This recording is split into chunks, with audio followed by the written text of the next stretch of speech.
Salut tout le monde et bienvenue. Aujourd'hui, on part en exploration au cœur même de nos cellules pour décrypter le système énergétique qui nous donne notre endurance, la fameuse voie oxydative. C'est une question qu'on s'est forcément tous déjà posée, non? Comment le corps arrive-t-il à gérer des efforts aussi radicalement différents? D'un côté, la puissance pure d'un sprint, de l'autre, la résistance d'un marathon.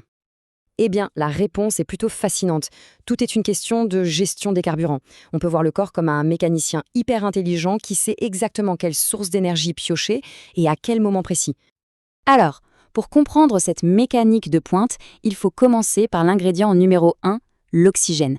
C'est vraiment la clé de voûte de notre énergie d'endurance, et tout ça grâce à un processus qu'on appelle la respiration cellulaire. La respiration cellulaire, qu'est-ce que c'est que ce truc? En fait, c'est assez simple. C'est juste le moyen qu'ont nos cellules de brûler des nutriments, comme les sucres et les graisses, avec de l'oxygène pour fabriquer de l'ATP. Et l'ATP, c'est la molécule d'énergie du corps. Sans ça, impossible de tenir un effort prolongé. Et là, il faut bien mesurer à quel point c'est vital. L'oxygène est tellement essentiel que sans lui, nos cellules ne peuvent tout simplement pas fonctionner. La survie se compterait en quelques minutes à peine. D'accord, mais où est-ce que ça se passe exactement cette production d'énergie? Allez, suivez-moi, on part en visite guidée à l'intérieur de la cellule, direction les centrales énergétiques.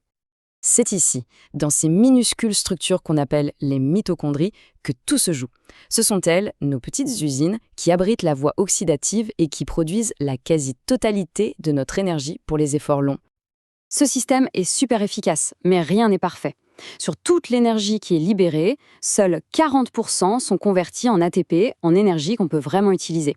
Et les 60% qui restent, eh bien, ils sont perdus sous forme de chaleur. C'est exactement pour ça qu'on chauffe quand on fait du sport. Bon, maintenant que le décor est planté, parlons un peu des carburants. Le premier sur la liste, c'est le sprinter de l'équipe, les glucides. En présence d'oxygène, le glucose va suivre un chemin bien balisé.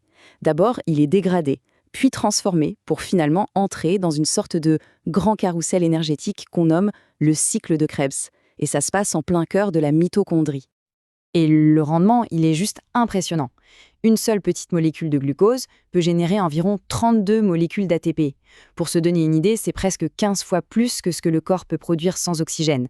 C'est vraiment un gain énorme. Allez, passons maintenant au deuxième carburant. Si les glucides étaient le sprinter, voici le marathonien de l'équipe. Celui qui semble ne jamais s'épuiser. Les lipides, nos graisses. Et là, les chiffres parlaient d'eux-mêmes. Si les 32 ATP du glucose paraissaient déjà pas mal, accrochez-vous bien, un seul acide gras peut produire jusqu'à 129 ATP. C'est une réserve d'énergie juste colossale, quasi inépuisable pour la plupart d'entre nous. Alors, on pourrait se demander, pourquoi ne pas utiliser que les lipides s'ils sont si rentables?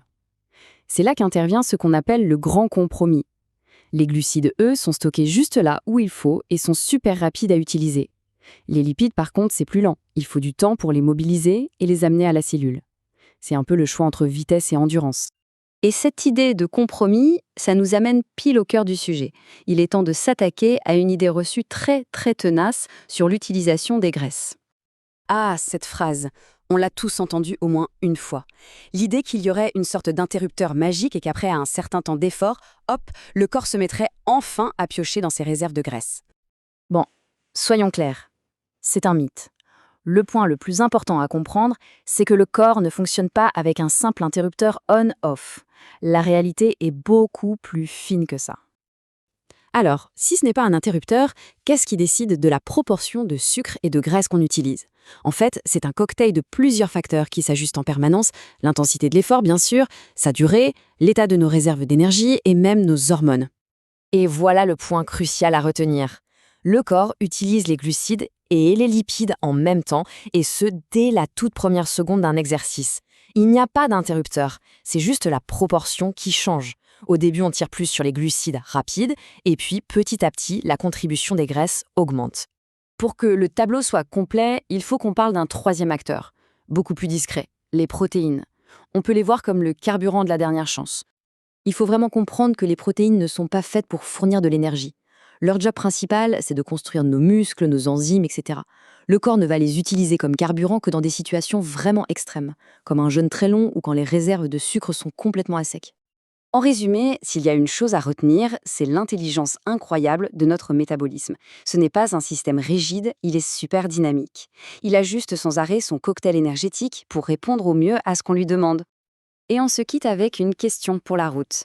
Maintenant qu'on sait que ce mix énergétique est toujours en action, que le corps jongle en permanence avec ses carburants, en quoi est-ce que ça pourrait changer notre façon d'aborder un prochain entraînement? La question reste ouverte. Merci d'avoir suivi.